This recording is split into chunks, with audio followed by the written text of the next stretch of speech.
A warm welcome for Chief Religion Correspondent, Fox News, Lauren Greene.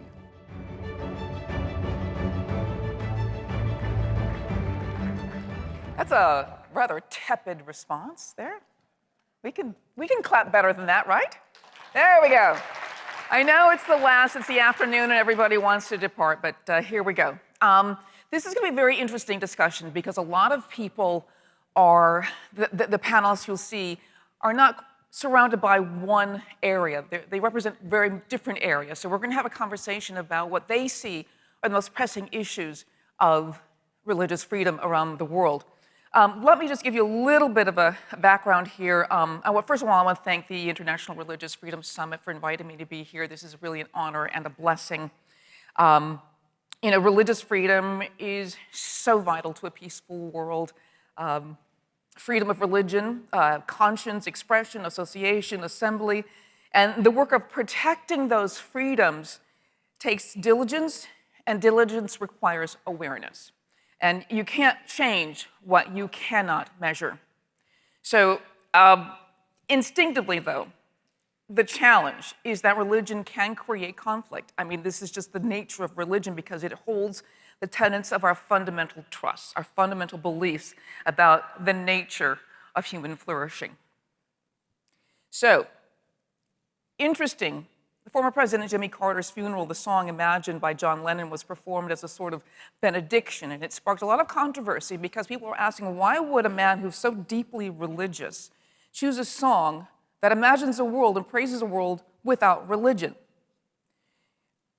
Well, the problem is that the fact even if you outlawed religion, as many regimes have tried to, you still have the problem of people putting their trust in something, but there's their fundamental trust, what actually is the thing that gets them up in the morning. So what's the solution? Should people water down their beliefs in order to get along with a majority political regime or people who don't believe what they believe? So the panelists this afternoon take on this loaded topic of how religious freedom has to be coordinated effort, not just with government, not media, but from the grassroots, from all sorts of areas in the public square. So let me introduce the panelists. Anna Bryner. She's a student. She's holding a law degree and undergraduate degree from Brigham Young University, and she founded BYU's Freedom of Religion or Belief Club. Anna, you can come right out. Yes? Nadine Maenza, president of the International Religious Freedom Secretariat, an international organization focused on building infrastructure to support the religious freedom movement globally. Myal, Greene, president and CEO of World Relief, which works to boldly engage the world's greatest crisis in partnership with the church. Amjad, national director of public affairs for the Ahmadiyya Muslim Community USA. He's testified 3 times before Tom Lantos' Human Rights Commission at the U.S. House of Representatives about the persecution of religious minorities in the Islamic world. Those of you who know that name, he is not named after the Indian actor. I asked him that. Seems that you don't know that. Okay, that's fine. And Al Gombas, he's a senior official in the Office of the Undersecretary for Civilian Security, Democracy, and Human Rights. These are your panelists. Please welcome them. I'm going to take a seat next to you guys. So my mic is on. Okay. I think the most interesting thing we can start with, though, is because you all have such a different background and you take in different areas. So I want to ask each one of you, and I'm going to start with Anna, we're just going to work back. What do you see as the most pressing issue in the area of religious freedom in your area? And what are some of the solutions? Just a short kind of introduction there. Sure, and thank you, Lauren. It's great to be here. 3 main concerns that I see in engaging the rising generation in religious freedom. Number 1, I think that young adults often don't know how to identify with the movement. I have people call me every day, right, who are like asking for mentorship. Can I work in this space? I see you're involved. How do I do it? And I think that a lot of movements have a lot of youth activism, and we have a lot of excited youth, young adults, eager to be involved, but they don't know how. And so engaging the grassroots movement. Number 2, communicating religious freedom in ways that resonate uniquely with the rising generation, framing it in terms of their biggest concerns, connecting to other issues that they're most interested in. And then number 3, we need to figure out how to root human dignity as a core value in our young people. We see it's disappearing, right? There's so much evidence of, even here in the US, rising anti-Semitism, Islamophobia, and where we have the rise of the religious nuns. So many young adults are no longer having these values instilled through religious organizations. And so how can we step up and articulate that value effectively to young people? That's a big concern. Very interesting. I know you probably have your hands on the pulse of what the president just did with the executive order regarding the investigation into anti-Semitism at those 5 universities. So that's another political issue that's tied to the issue of religious freedom. So, Nadine? Yes, so it seems that even though the movement has continued to grow and mature, we see high levels of religious persecution globally, and that's, the human cost is huge. And so what we do at IRF Secretariat is really work on convening people so we can be more strategic in how we work together. Because I think right now we're at this perfect storm where we have an administration that cares deeply about religious freedom. We have Marco Rubio as Secretary of State. We have this movement, as you can see from the IRF Summit, people really invested in religious freedom. You know, we have the Article 18 Alliance of 43 countries that Sam Brownback started working together. So we now have this moment where what if government and civil society really strategically works together and supports one another, we could actually move the needle on religious freedom, which what that means on the human cost of persecution. And so I'm excited this year to be able to work with the people here and just hopefully be able to seize the moment. Myal, I think interesting, your area is now being affected by the recent, again, executive order to shut down a lot of the refugee repatriation into the United States. Tell us about what you see are some of the largest problems and the solutions. Yeah, so I view the international religious freedom issue really through the lens of a humanitarian, which is the work that I've been involved in for 20 years and World Relief is involved in.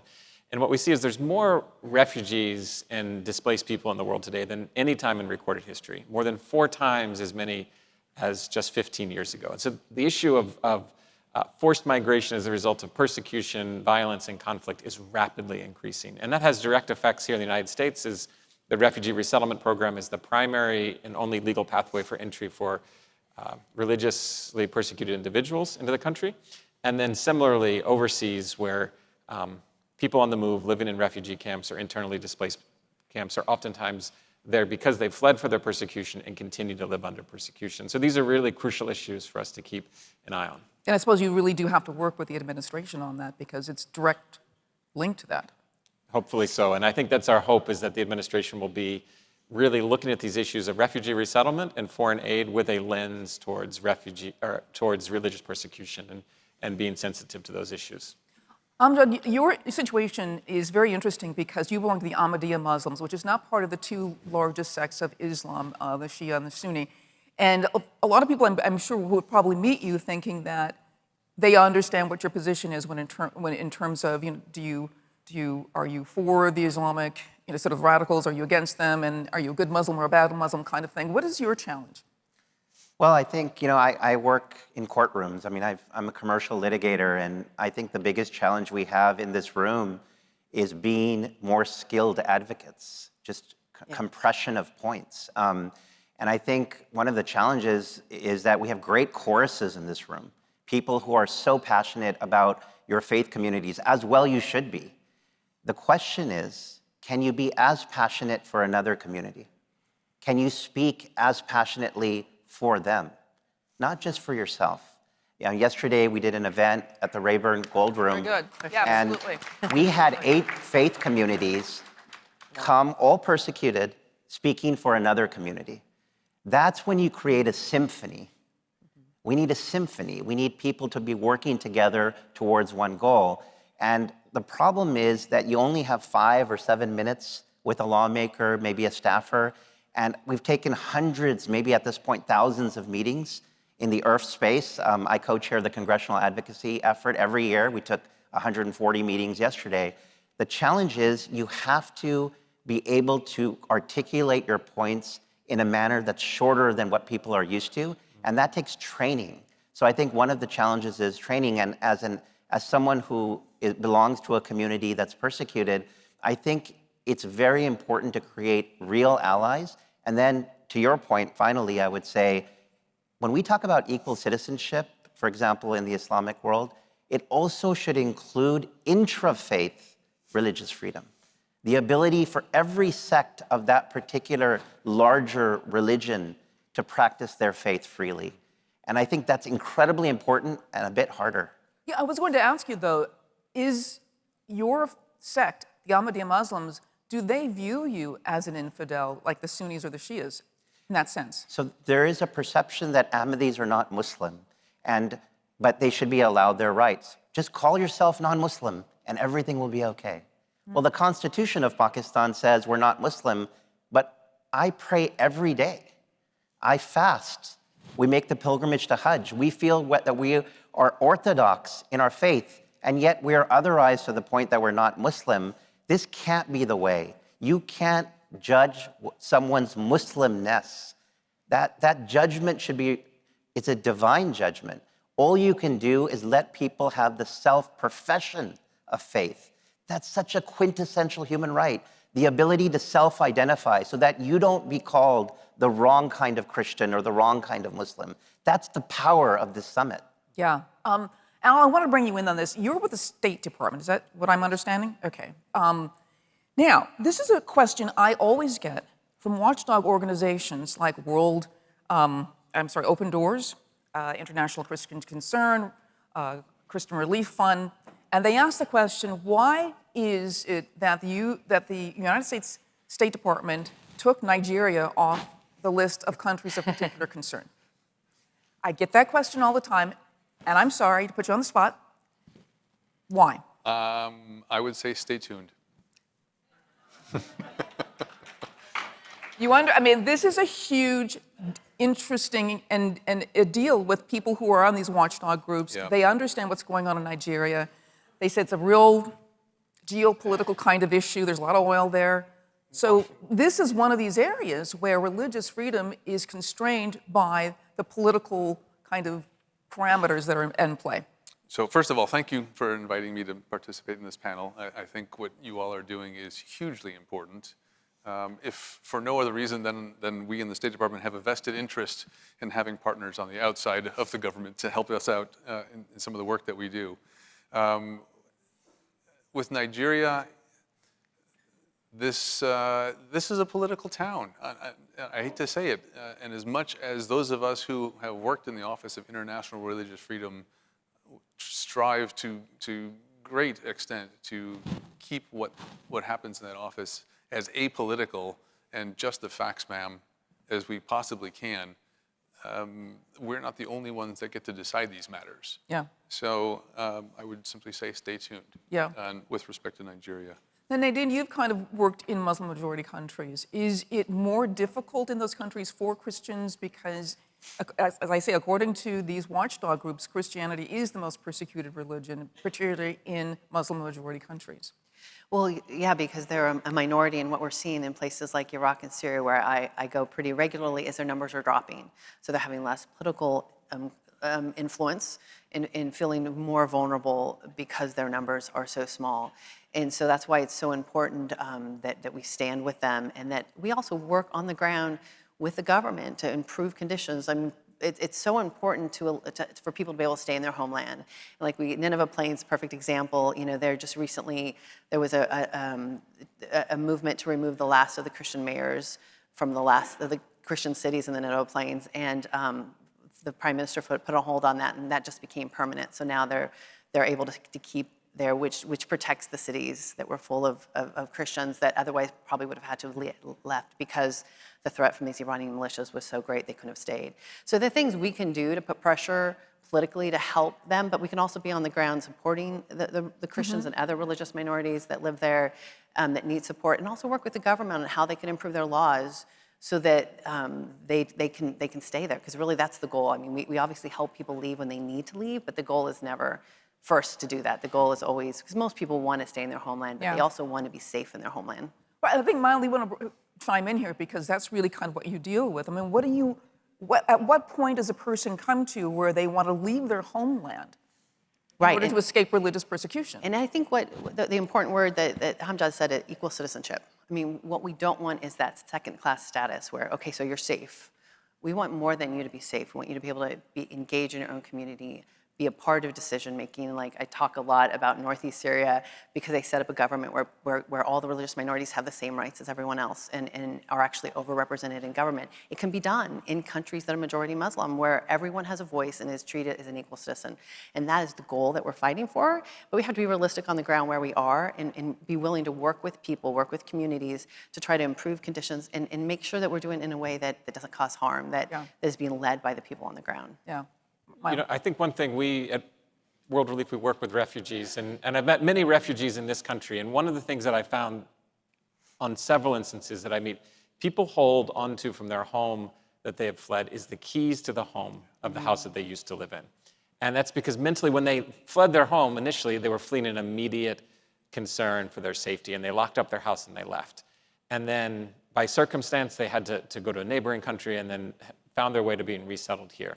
And what we found is in the refugee resettlement program, Open Doors US does a great job with their Christian persecution report. And among the top 50 countries where Christians are persecuted in the world, 28,000 Christian refugees have come in the last year from those countries. So a quarter of all refugees entering the country, into the United States, all coming legally, are Christians who were coming from the countries where Christian persecution is the highest. And I think that's something very important for people in this country to realize, that this is a viable path for people who would love to be in their home country, but have faced terrible persecution that has forced them on a moment's notice to leave and spent years looking for safety and welcome. And so what does it mean for us as a people in this country to extend our welcome to individuals who have fled?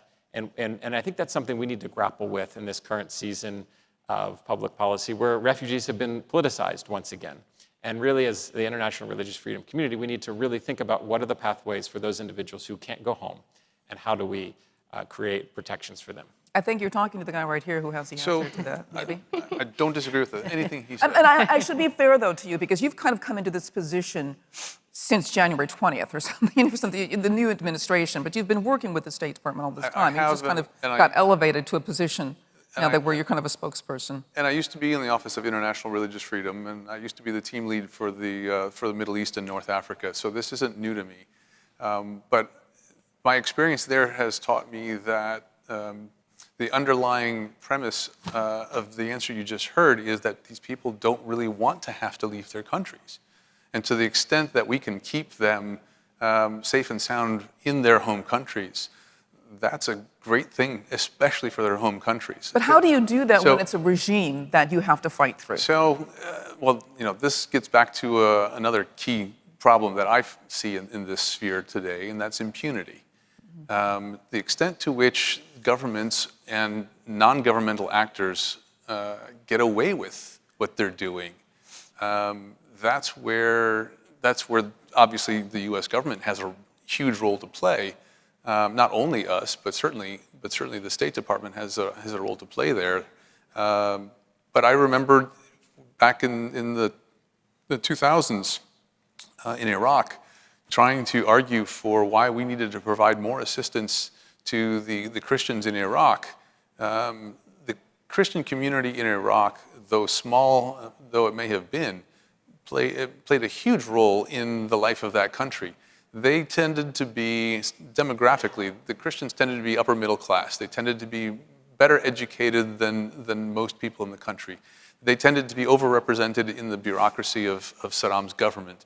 They tended to be entrepreneurs. They tended to contribute more to the GDP of the country than their numbers would indicate. And so that meant that they also had the means to leave. They also had the means to leave. And if they weren't going to be secure there, they were going to leave. And that meant a huge brain drain for the country. It meant that the professors who were teaching in the universities were not going to stay around. The apparatchiks within the government were not going to stay around. The small business entrepreneurs were not going to stay around. And that was going to have a massive effect on the government, on the country as a whole. Yeah. And so we really needed to do more to preserve that community in Iraq. They were seen as the honest brokers between the various major factions within the country. and their disappearance was only going to lead to more conflict. Yeah. That's important. I want to switch gears now because I want to go back to Anna's ideas and the sort of explosion of anti-Semitism on college campuses. And we've seen this, and one of the things that interests me about what you do is that you created this organization at BYU about freedom of religion and belief. And anybody who covers religion understands that a belief system is, in fact, a form of a religion. So you may not be a member of an organized faith, but you still have a belief system that should be respected. But what we see on college campuses now is this conflict on prime time between geopolitical forces of religion and politics. How do you on a college campus keep the faith and keep secure? Yeah, well, I think there are a lot of challenges with addressing anti-Semitism, but I think one of the key things we need to do is bring it back to first principles, right? The equal dignity of all human beings. When you look at the issues, the geopolitical issues and the ways that those issues are creating manifestations of anti-Semitism, for example, I think a lot of it is an erosion of real belief of the human dignity of every person. And so one of the things, when I was in school at BYU and now with the Rising Generation Initiative at ICLRS, we're really trying to bring young people back to those first principles because they do resonate, right? Like, if you look at issues that young people are engaged in, a lot of them come back to what people feel are assaults on their human dignity.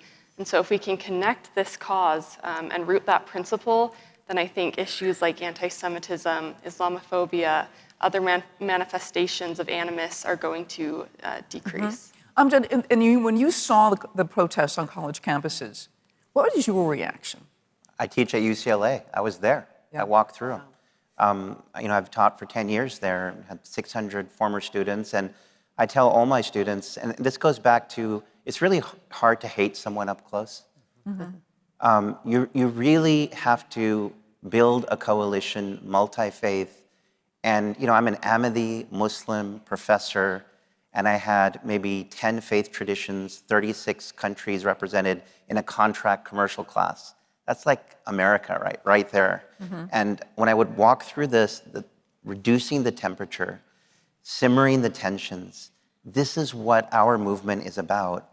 And you have to be clear-eyed to call out hate to communities that are in pain. Yeah. And everyone, on my street, I have people from Israel and Palestine and Jordan and Lebanon, we're from Pakistan, all on the same street. Our kids played Little League together. And that's one of the great things Yeah. about it. Those are the positive aspects. Yeah. Unfortunately, we saw things like at UCLA, Yeah. where a group of protesters were actually keeping Jewish students from walking on campus. Yes. How do you deal with that kind of thing from your point of view? I mean, can you be the advocate for those Jewish students? You can be the advocate for the Jewish students, and indeed I have. And for some Muslim students and many Palestinians who feel that pain. And the way you do that, you have to be careful because we have this incredibly important First Amendment. And if that is eroded in any way, we will all suffer. But at the same time, some of these conversations don't require legal restrictions. They require better dialogue and intervention from people who can bring coalitions together. And we were asked by the mayor of Los Angeles, I was asked to address those issues, especially when there was intimidation of worshipers outside places of worship. And there's a time, place, and manner restrictions that you can use. But I'm always weary of the erosion of the First Amendment because the Free Exercise Clause and the Establishment Clause are among the greatest achievements of this country. We have to guard that as well. But one of the things you just mentioned, and I think that's a great point to bring out, is that freedom of religion is such an American idea, but it's also an objective of American foreign policy. So how does that play on the world stage, generally speaking? It's like we don't have to agree with freedom of religion because that's an American thing. Anybody can kind of pop up and answer that if you want to. I'll chime in on that. So in 1948, there was this wonderful little document called the Universal Declaration of Human Rights. And if you read that document, you'll come to Article 18. And Article 18 says that you have the freedom of religion and belief. And that's not, it's a universal right. It doesn't belong to just the United States. It doesn't belong just to people who happen to have U.S. citizenship. Every country in the world has signed up to this, save one. I will not mention which one. And so they've already subscribed to this. It's not like these governments are saying, oh, well, you know, we're not going to go for that. I'm sorry, you've already done that. In addition, you'll find the same principle in Article 18 of the the International Covenant on Civil and Political Rights. That's a treaty that's signed by, I don't even remember how many countries now, almost all of them. So these are principles that these countries have already signed up to. And so for them to say, well, that's just an American thing, they're talking out of both sides of their mouth.